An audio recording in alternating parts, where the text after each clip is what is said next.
Chelsea fans chant Roman Abramovich's name during minutes applause for Ukraine.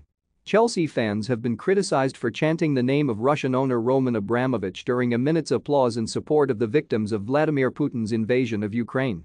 Premier League clubs are making a show of solidarity with Ukraine during this weekend's round of matches, with all 20 captains wearing yellow and blue armbands, the colors of Ukraine.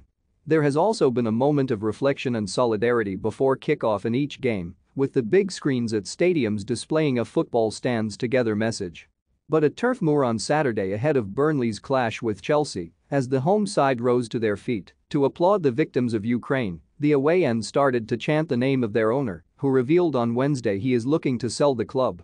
For the latest updates on the Russia-Ukraine war, visit our live blog, Russia-Ukraine Live. They were quickly booed by Burnley fans, with the chant, and especially the timing of it, in rather poor taste given that Abramovich could face sanctions as a result of the invasion.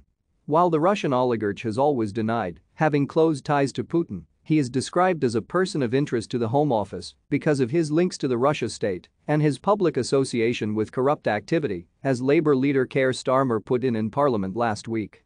Labour MP Chris Bryant has led the calls for Abramovich to be sanctioned, claiming the 55-year-old is terrified by the prospect of having his assets frozen and is in the process of selling off properties he owns in London. A day after Bryant's remarks, Abramovich publicly confirmed that he was actively looking to offload Chelsea, which he has owned since 2003, and he is believed to have as many as 10 legitimate offers for the club, which is valued at £3 billion.